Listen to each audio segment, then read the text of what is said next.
रात का समय था। रिमझिम बारिश हो रही थी और हवा में एक अजीब सा सन्नाटा पसरा हुआ था। आसमान में बादल इस तरह घूम रहे थे जैसे कोई अनहोनी पहले से ही उनका रास्ता ताक रही हो। अभय 32 साल का एक थका हारा नौजवान शहर की भागदौड़ से उबकर अपने गांव रतनपुर लौट रहा था। उसे शाम ढलने से पहले हर हाल में गांव पहुंच जाना था। रतनपुर में इन दिनों छलवा की चर्चा हर चौपाल और घर के आंगन तक फैली हुई थी। लोग कहते थे कि रात में रास्तों पर अजीब सी हलचल दिखती है और दूर से किसी अनजानी आवाज के सुनाई देने पर आदमी का कलेजा बैठ जाता है। गांव वाले शाम होते ही दरवाजे बंद कर लेते थे, जैसे अंधेरा किसी मेहमान के बजाय किसी मुसीबत को बुला लाता हो। अभय जिस बस में बैठा था वह इतनी खटारा थी कि चलने से ज्यादा किसी खतरे की आहट देती थी। थोड़ी सी दूरी तय करते ही वह जोर का झटका खाकर ऐसे रुकती मानो अपनी आखिरी सांसें गिन रही हों।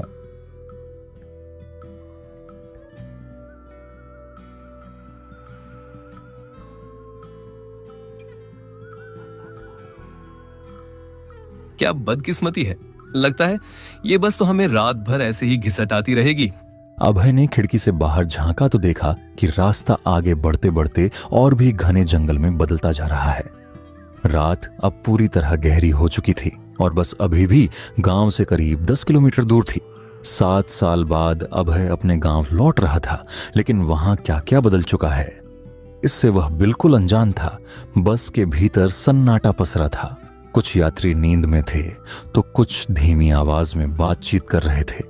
तभी अचानक बस झटके से रुक गई। दरवाजा चरमराया और एक बूढ़ा आदमी भीतर आया। उसका चेहरा गहरी झुर्रियों से भरा था, आंखें अजीब सी गहरी और बेचैन करने वाली। गले में रुद्राक्ष की माला थी और हाथ में एक पुराना झोला जिसमें रुद्राक्ष की कई मालाएं थीं। रुद्राक्ष ले लो भक्तों, रुद्राक्ष, रुद्राक्ष ले लो भक्तों, रुद्राक्ष। यात्री उस बूढ़े को ऐसी अनदेखी कर रहे थे जैसे वह कोई साधारण थका हारा मुसाफिर हो। अभय ने भी चेहरा खिड़की की ओर मोड़ लिया, लेकिन वह बूढ़ा सीधे उसके पास आकर रुक गया। उसकी आंखें अभय पर ऐसे टिक गईं मानो वह बिना बोले ही उसकी मनःस्थिति समझ लेना चाहता हो। अभय ने हल्की हैरानी के साथ बूढ़े व्यक्ति की ओर देखा। ले लो बेटा, ये सिर्फ माला नहीं, बचाव है। रात जितनी दिखती है उससे कहीं ज्यादा भटकी हुई है। खाली गले से जंगल मत पार करना। आजकल वहां कुछ ऐसा जागा है जो इंसानी कदम पहचान लेता है। ले लो भक्तों, कीमत नहीं, जरूरत समझ कर ले लो, क्योंकि आज की रात हर किसी की सलामत नहीं होती। बूढ़े ने अपने झोले में हाथ डाला और एक रुद्राक्ष निकालकर चुपचाप अभय की हथेली पर रख दिया।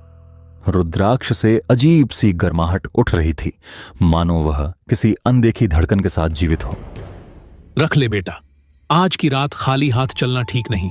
जो दिखता है वो सच नहीं होता, और जो सच है वो पहले ही संकेत दे देता है। तुझे कुछ समझ नहीं आएगा अभी, बस इतना जान ले, इस रुद्राक्ष की जरूरत तुझे बहुत जल्दी पड़ने वाली है। बूढ़े की आवाज में ऐसा दबा छुपा रहस्य था कि अभय की धड़कन अनायास तेज हो गई। उसने रुद्राक्ष को सावधानी से जेब में रख लिया। 11 बजते ही बस रतनपुर चौराहे पर रुकी। जगह बिल्कुल उजाड़ थी, न कोई रिक्शा न कोई सवारी। अपने घर तक पहुंचने के लिए अभय को अब 3 किलोमीटर का सुनसान रास्ता तय करना था, जो जंगल के बीच से होकर जाता था।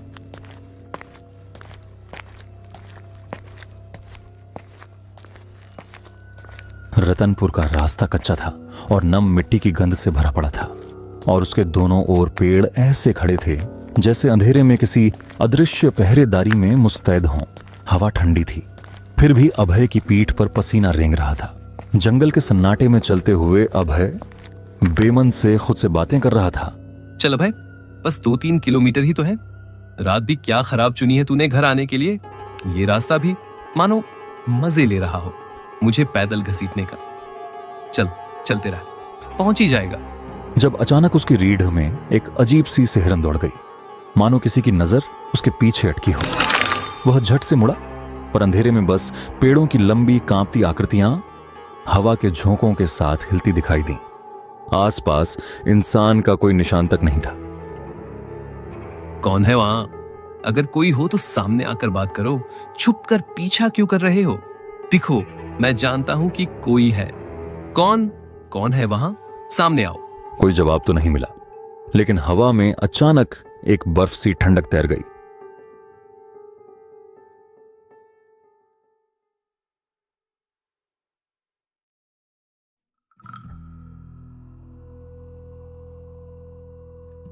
अभय ने घबराकर जेब टटोली और रुद्राक्ष को छुआ। वही अजीब गर्माहट फिर से उसकी उंगलियों में धड़क उठी। उसने बिना सोचे रुद्राक्ष गले में डाल लिया और कदम तेज कर दिए।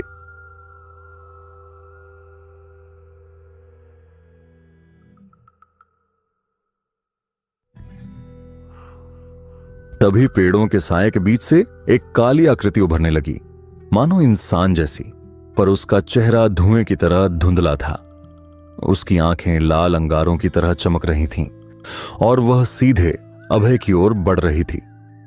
ये कैसी ठंड है अचानक, और ये आकृति? क्या तुम इंसान हो?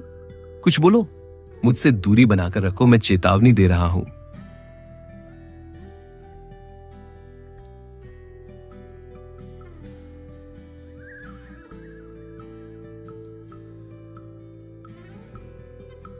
अंदर से कोई हलचल नहीं हुई। अभय ने बेचैनी में दरवाजे पर जोर से दस्तक दी, पर सामने वही गहरा सन्नाटा पसरा रहा। पिताजी, जल्दी दरवाजा खोलिए। पिताजी, मैं हूं अभय। बाहर ठीक नहीं है, दरवाजा खोलिए। वह पल भर को ठिठक ही गया था कि भीतर से उसके पिताजी की कांपती, डरी हुई आवाज सुनाई दी। यहां से चला जा, दूर रह। मैं कैसे मानूं कि तू ही मेरा अभय है? इस वक्त कौन दरवाजा खटखटाता है? बता, तू असल में कौन है? पिताजी, मैं सच में आपका बेटा हूं। जल्दी खोलिए, कोई मेरा पीछा कर रहा है। उसने देखा कि घर की सारी खिड़कियां कसकर बंद थीं और अंदर से जरा सी रोशनी भी बाहर नहीं आ रही थी। वह चिंतित होकर और पास झुका ही था कि अचानक फिर वही रहस्यमयी फुसफुसाहट उसके कानों में रेंगती हुई उतर गई। अभय ने हड़बड़ाकर पीछे देखा तो वही काली आकृति थोड़ी दूरी पर खड़ी थी, लेकिन इस बार उसका रूप कहीं अधिक भयावह था। उसके चेहरे के सड़े हुए टुकड़े अंधेरे में लटकते नजर आ रहे थे। आंखों की जगह गहरी खाली गुफाएं थीं और उसके मुंह से काले धुएं की लहरें सरकती हुई बाहर निकल रही थीं। यह दृश्य देखते ही अभय की सांस अटक गई। घबराहट में उसने रुद्राक्ष को मुट्ठी में जकड़ लिया और पूरी ताकत से चीख पड़ा, अभय, तू मेरा है। जितना भी भाग ले, मैं तुझे ढूंढ ही लूंगी। तेरी हर सांस, हर कदम मुझे सुनाई देता है। अंधेरे में कोई और नहीं, मैं तेरे पीछे हूं। आज नहीं बच पाएगा। आज तू मेरे साथ ही चलेगा, हमेशा के लिए। सुन ले, मेरे हाथ में रुद्राक्ष है। तू मुझे छू भी नहीं पाएगी। जितना करीब आएगी उतना जल जाएगी, समझी?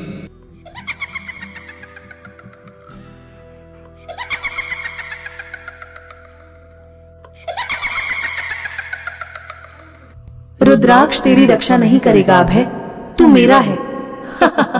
चाहे जितना चिल्ला ले, आज तू मुझसे नहीं बचेगा। उस प्रेत की विकृत हंसी ऐसी गूंजी कि पूरे जंगल का सन्नाटा कांप उठा। अभय का पूरा शरीर भय से थरथरा रहा था। उसने कांपते हाथों से दरवाजे पर दोबारा जोर से दस्तक दी। मां, मैं हूं अभय। दरवाजा खोलो, मेरी आवाज पहचानो। नहीं, तू मेरा अभय नहीं है। छलावा भी इंसान की आवाज बना लेता है। मैं दरवाजा नहीं खोलूंगी, दूर रह। मेरे बेटे की आवाज ऐसी नहीं होती। मां, डरो मत, मैं ही हूं, तुम्हारा बेटा। कृपया दरवाजा खोल दो, बाहर बहुत अंधेरा है। अभय की हिम्मत अब टूटने लगी थी। उसे लगने लगा कि अगर वह दरवाजे के बाहर ही फंसा रहा तो वह भयावह परछाई उसे जीवित नहीं छोड़ेगी।